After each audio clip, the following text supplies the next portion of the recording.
Hello friends, welcome to my channel Veda of Ayu. आज हम चरक सिद्धि का एक रैपिड रिवीजन लेते हैं। तो इसमें दो स्टेटमेंट होंगे। पहला स्टेटमेंट है निरु के अयोग में प्रतिशाय और बस्ती शोथ बताया है, और सेकंड है चरक ने तस्मात् चिकित्सा अर्धमिति बस्ती को कहा गया है। तो बिल्कुल सही है ये।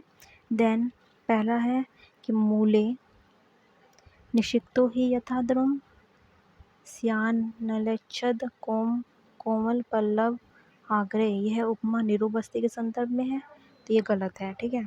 और भग्न रुगण में वमन कर्म उत्तम चिकित्सा है, बिल्कुल गलत है। बस्ती करते हैं उसमें, दोनों ही गलत हैं। तो सेकंड स्टेटमेंट है इसमें कि जिनका शरीर जकड़ गया हो, भग्न हो गया हो, उनके लिए बस्ती उत्तम है, तो सही है।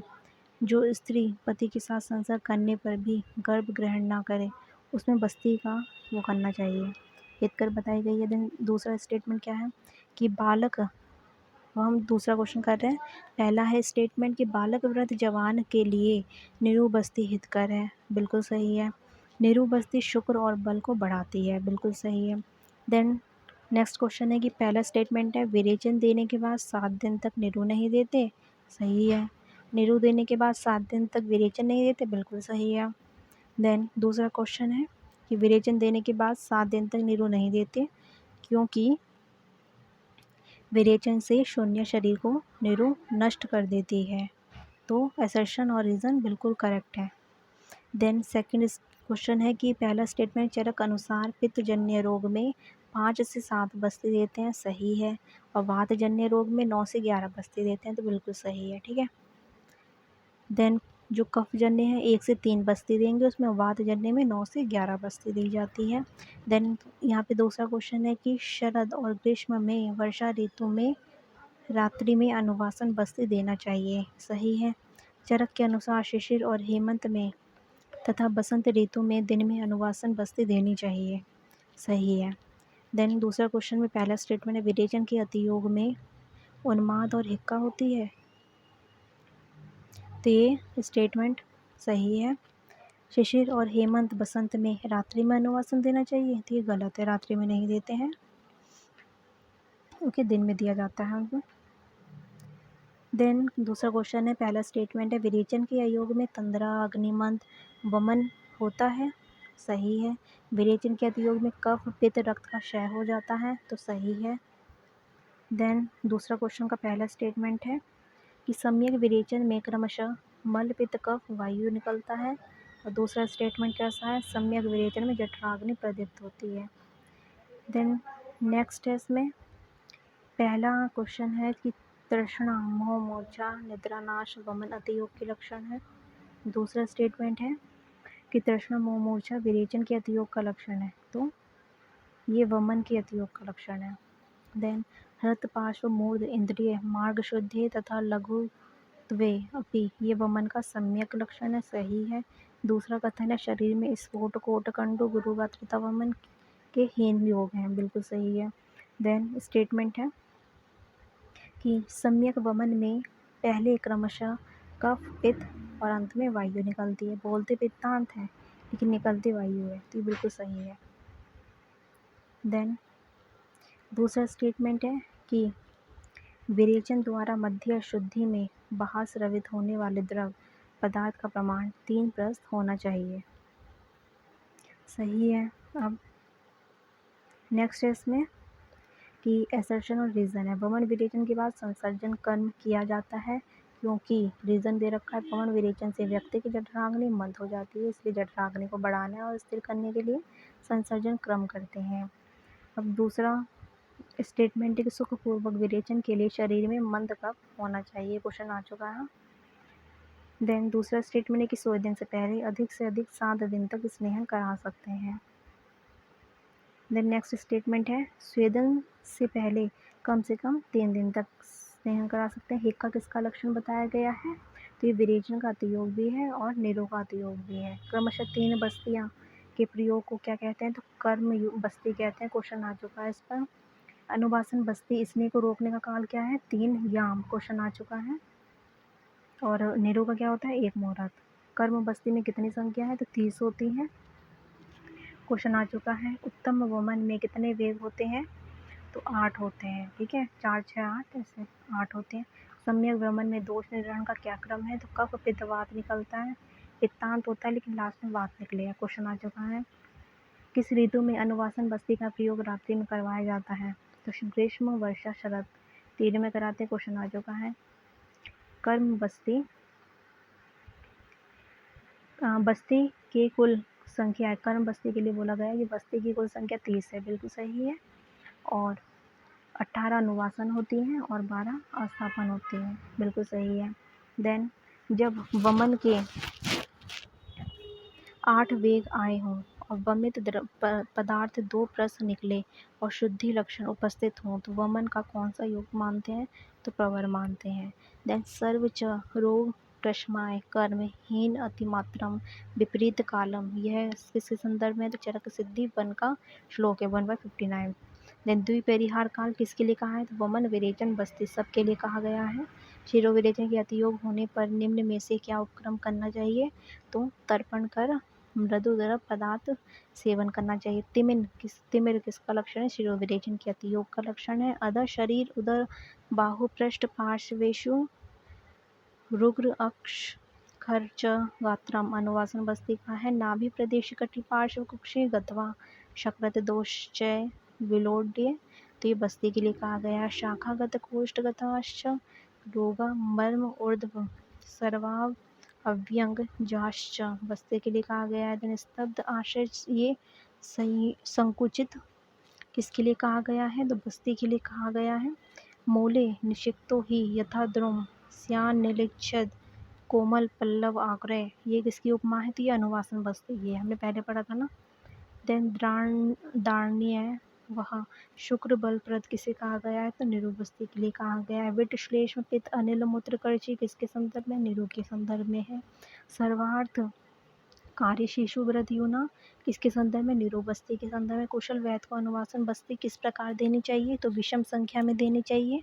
वमन विरेचन से शुद्ध संसर्जन क्रम से बल प्राप्त पुरुष को कितने दिन पर अनुवासन बस्ती देनी चाहिए? तो 9वें दिन पे देनी चाहिए, 9वें दिन पे।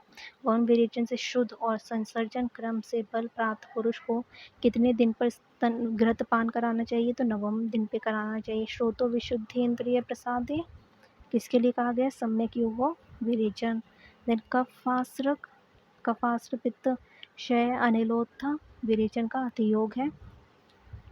तंद्रा छर्दी अरोचक, यह किसका लक्षण बताया गया है? तो विरेचन के अयोग का बताया गया है। देन स्याश्लेष्मा पित्त अनिल प्रकोपा किसमें होता है? तो विरेचन के अयोग में होता है। वमन के में निकलने वाले द्रव को कब तोड़ना चाहिए? जब वमनार्थ सेवनीय औषधि के निकल जाने के बाद। ठीक है, जब वमन का जो औषधि है वो निकल जाए उसके बाद हमें तोड़ना चाहिए। विरेचन से निकलने वाले द्रव को कब तोड़ना चाहिए? तो मल सहित 2 या 3 वेग के बाद। ठीक है, 1 वेग नहीं, 2 वेग नहीं, 2 या 3 बोला गया है, तो इसे पढ़ लेना। देन यथा अणु अग्नि तृण गोमया समशुद्धिया मानो भवती क्रमेण किसके लिए आया है? तो संसर्जन क्रम के लिए बोला गया है। संसर्जन क्रम में कितने अन्न काल तक एक अन्न का सेवन करा सकते हैं?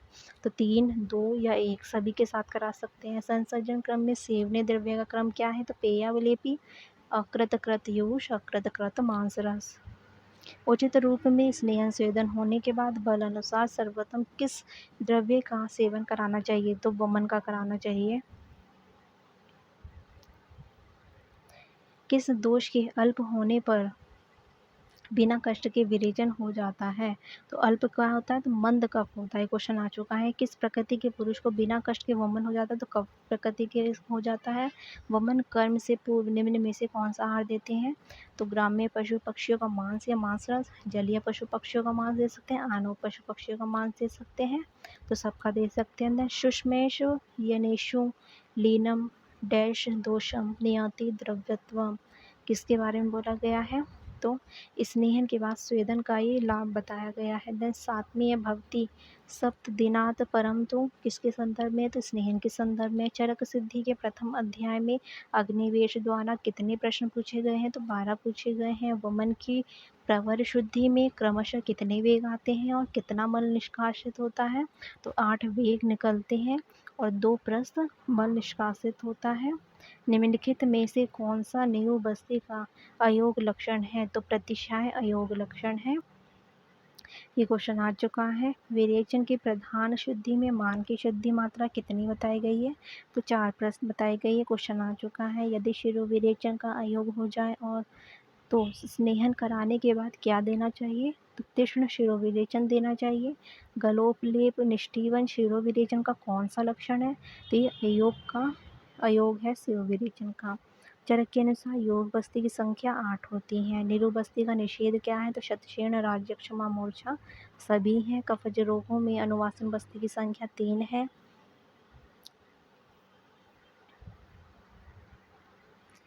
किसकी संख्या 3 है? कफज की 3 संख्या बताई गई है।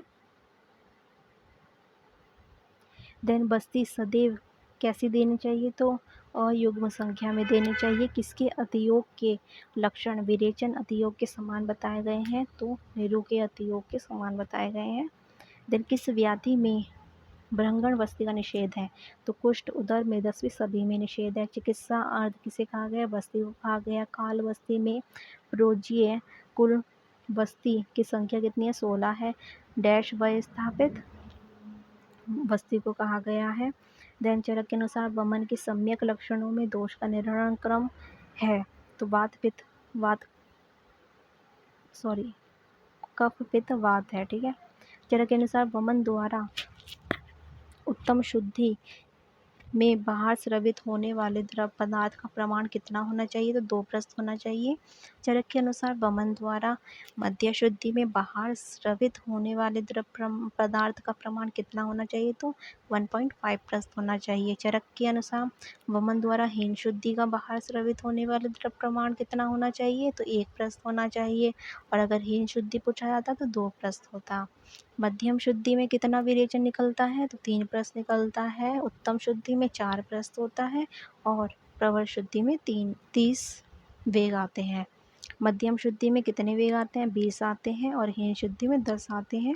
तो 10, 20, 30 ऐसे याद करना है। स्नेहन कर्म का अधिकतम अवधि क्या है? तो 7 दिन बताया गया है। किस कर्म से पूर्व कब का उत्क्लेश आवश्यक है? तो वमन का बोला गया है। स्नेहन कर्म कम से कम कितने दिन करा सकते हैं? तो 3 दिन तक करा सकते हैं।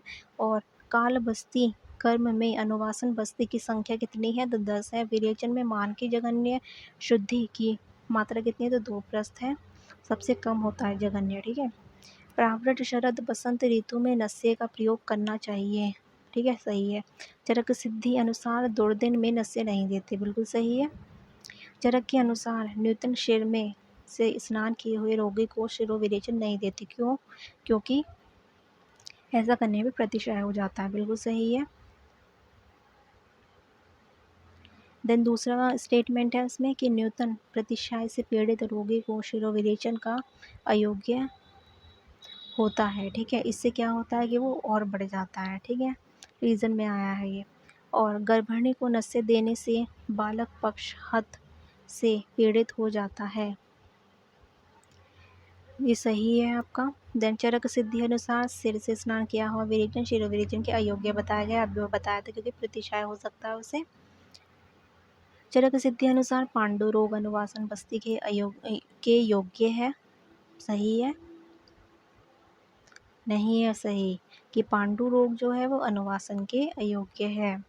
अगर देंगे तो क्या हो जाएगा उसे उदर रोग हो जाएगा। ये क्वेश्चन आ चुका है पीजी में, तो अच्छे से पढ़ना है आपको। ठीक है, कामला रोग भी अयोग्य बताई गई है। देन गुल्म रोगी नीरू बस्ती के योग्य है, ये क्वेश्चन आ चुका है, बिल्कुल सही है। बगंदर रोगी नीरू बस्ती के योग्य है, ये भी क्वेश्चन बिल्कुल सही है। देन सेकंड है चरक सिद्धि अनुसार अजीर्ण रोगी नीरू बस्ती के अयोग्य है, हाँ है। चरक सिद्धि अनुसार अति स्निग्ध रोगी नीरू बस्ती के योग्य है, हाँ है। देन ज्वर का रोगी विरेचन के योग्य होता है और शुक्र दोष का रोगी विरेचन के योग्य होता है। तो ज्वर और शुक्र दोष दोनों योग्य होते हैं। तो नूतन ज्वर का रोगी विरेचन के अयोग्य है, बिल्कुल सही है। और जो मदात्य का रोगी है वो विरेचन के अयोग होता है। ठीक है। देन नेक्स्ट है इसमें चरक के अनुसार मंद अग्नि से पीड़ित का वमन करना चाहिए। बिल्कुल सही है। चरक के अनुसार अतिसार के रोगी को वमन करना चाहिए। मंद अग्नि और अतिसार दोनों को ही वमन करना चाहिए। देन न्यूटन ज्वर में भी वमन करा सकते हैं, लेकिन विरेचन नहीं कराएंगे, कुछ भी नहीं करा सकते। तो न्यूटन ज्वर में वमन करा सकते हैं।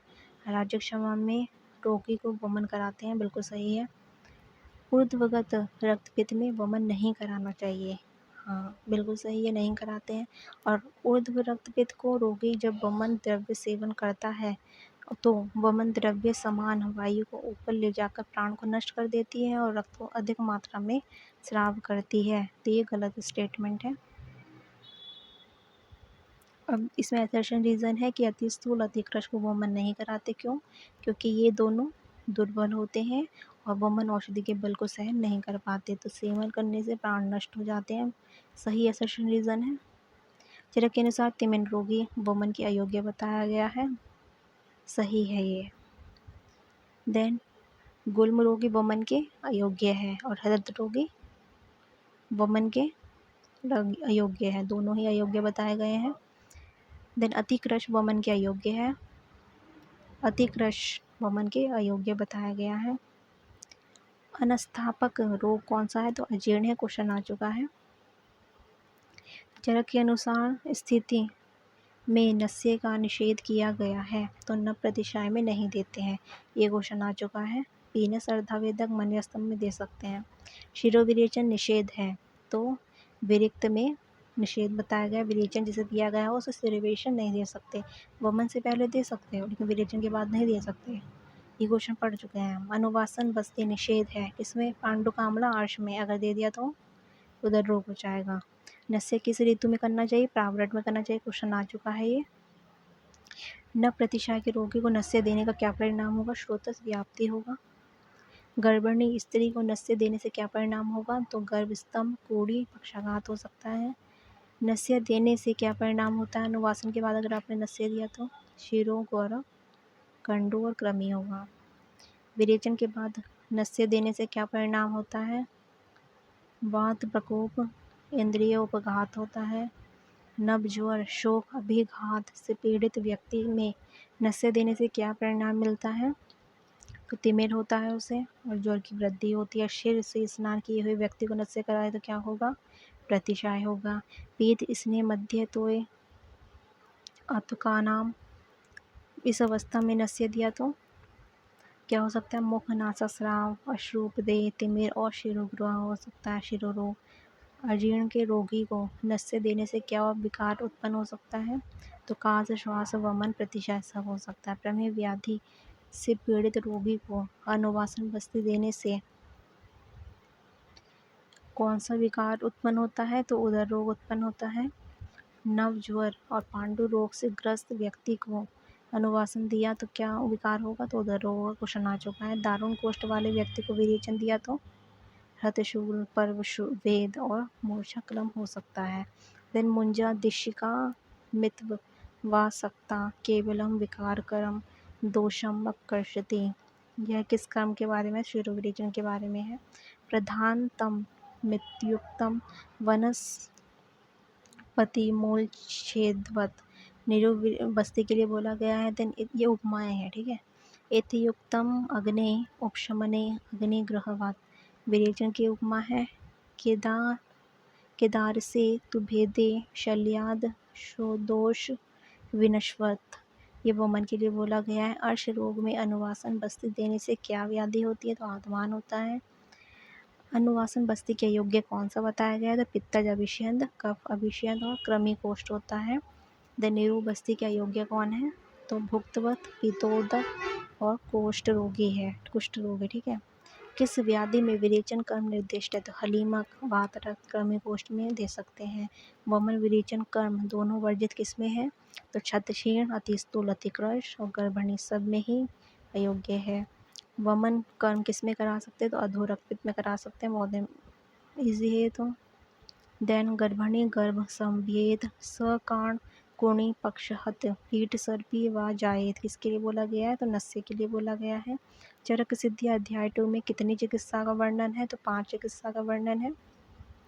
गुल्म में कौन सा कर्म निषेध बताया है? तो वमन बताया है। ऊर्ध्व जत्रुगत रोगों में प्रयोज्य प्रधान कर्म है तो शिरोविरेचन है। शीत ऋतु में नस्य देने का समय है मध्याह्न। ग्रीष्म ऋतु में नस्य देने का काल है पूर्वाह्न। और शिरोविरेचन नहीं देते तो नूतन ज्वर में शिरोविरेचन नहीं देते हैं। किस ज्वर में निरोबस्ती का निषेध है तो कुष्ठ में नहीं देते हैं। शीर्षूल कर्णशूल आक्षेपक में दे सकते हो। किस उदर रोग में निरु का प्रयोग नहीं करना चाहिए तो जलोदर, छिद्रोदर और बदगुदोदर में निरु का प्रयोग नहीं करते हैं।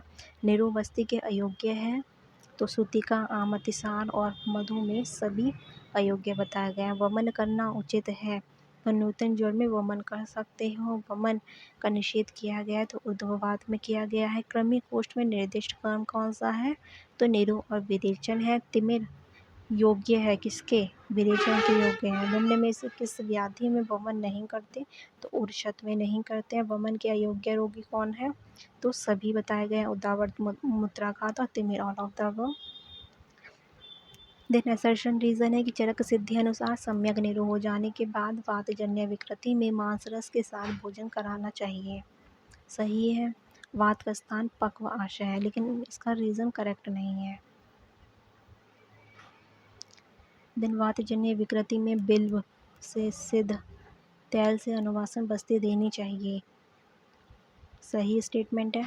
चरक सिद्धि अनुसार कफजन्य विकृति में मदन फल से सिद्ध तेल से अनुवासन बस्ती देनी चाहिए। सही है। चरक सिद्धि के अनुसार पित्तजन्य विकृति में जीवनीय गण से सिद्ध इसने से अनुवासन बस्ती देनी चाहिए। दशमूलादि निरु बस्ती निर्माण में किस जीव के मांस रस का प्रयोग करते हैं तो छाक का यूज़ करते हैं। मतलब कि अजा। दशमूलादि निरु बस्ती में कितने प्रकार के इसने यूज़ करता है तो घृत्य अल्पसा। निरु बस्ती सेवन के दौरान रोगी का सिर किस दिशा में होना चाहिए, पूर्व में। अनुवासन बस्ती में मल की कितनी मात्रा होती है तो निरु बस्ती के चतुर्थांश होती है। देन शल्य अनमध्यान उत्त नूना रसीन किसके लिए बोला गया है तो निरो बस्ती के बाद करते हैं। बस्ती द्रव्य के संपूर्ण रूप से अंदर चले जाने पर रोगी को किस प्रकार शयन करवाना है तो तान की तरह करवाना है। बस्ती यंत्र लगाने पर आधी औषधि के गुद में प्रविष्ट हो जाने पर यदि मल या अपान वायु का वेग उत्पन्न हो जाए तो क्या करना चाहिए, नली को निकालकर वेग त्यागने के बाद पुनः बची औषधि प्रविष्ट करवाएं। बस्ती देते समय बस्ती द्रव्य में लवण ना मिलाया हो तो क्या दोष मिलता है, बस्ती अपना कार्य पूर्ण रूप से नहीं करती है। बस्ती देते समय बस्ती द्रव्य अधिक स्निग्ध हो तो क्या होगा, जड़ता होगी। अधिक गर्म होगा तो विधा मूर्छा होती है। और बस्ती पुटक जोर से दबा दिया तो ववन द्वारा औषधि बाहर निकल आती है। बस्ती लगाते समय नली हिल जाए तो व्रण हो सकता है। बस्ती नेत्र को गुदा के अंदर कितना प्रवेश कराते हैं 1/4। बलादी निरो बस्ती निर्माण में किस पशु का मांस यूज़ करते हैं तो छाग का। बलादी निरो बस्ती निर्माण में कितना मदन फल का प्रयोग करते हैं 8। बस्ती को किस काल में देना है, शुक्ल पक्ष में। बस्ती पुटक निर्माण के लिए किस पशु की बस्ती का प्रयोग करते हैं तो वृद्ध पशु की बस्ती का यूज़ करते हैं। बस्ती नेत्र के मूल भाग में कितनी कर्णिकाएं होनी चाहिए 2। देन चिकित्सा सिद्धि चरक सिद्धि 3 चक्रपाणी द्वारा वर्णित बस्ती से पूर्व कितनी परीक्षा विधि बताई गई है तो 10 बताई गई हैं। चरक सिद्धि स्थान 3 में बस्ती संबंधित अग्निवेश द्वारा कितने प्रश्न पूछे गए हैं तो 10 पूछे गए हैं। देन 58 साल का व्यक्ति वातज हृदरोग से पीड़ित है, उसमें चिकित्सा के तौर पर भद्र, दार्वीय आदि और परुषक आदि गणोक्त द्रव्य से सिद्ध निरो बस्ती देने का चिकित्सक से निर्णय किया है तो बस्ती कितने मात्रा में प्रयुक्त करें तो 1 से 60 160 ml आप यूज़ कर सकते हैं। 18 से 70 वर्ष की आयु में निरो बस्ती की मात्रा 12% निर्दिष्ट की है अर्थात 960 ml। चरक अनुसार आंधे निवारण निरो बस्ती किसे कहा गया तो छाग मांस को। पलाश बस्ती कौन सी है तो पार्श्व योनि दोष और गुल्मकों को करती है। 6 वर्ष के बालक को 6 अंगुल का नेत्र प्रमाण देते हैं। 18 वर्ष की आयु को 12% निरो बस्ती की मात्रा देते हैं।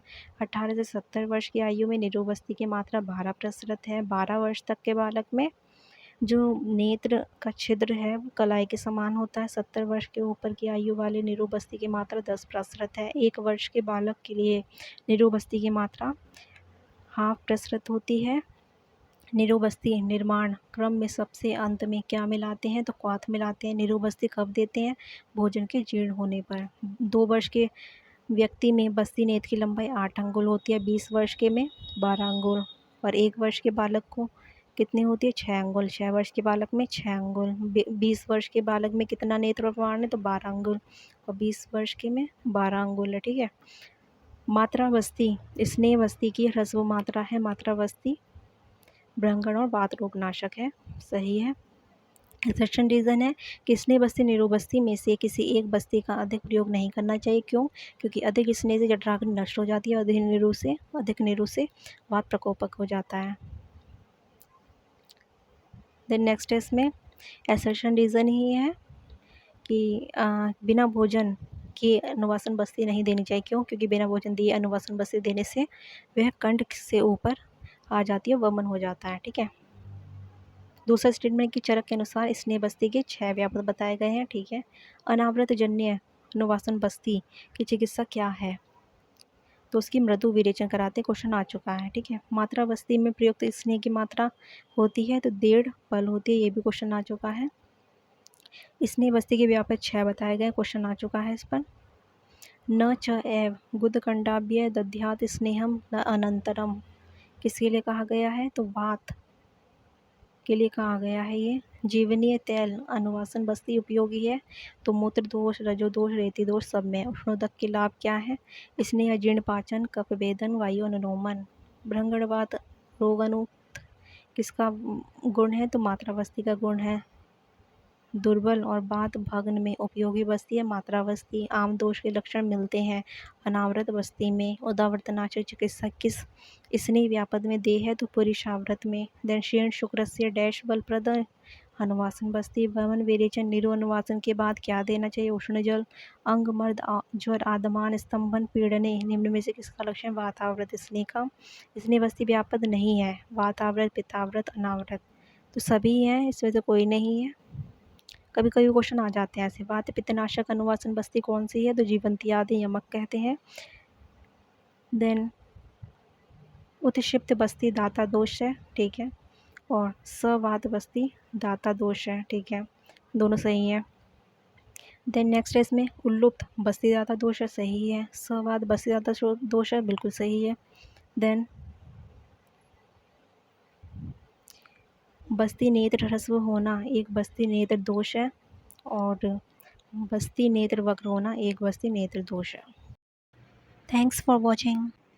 Please share and subscribe my channel. Thank you.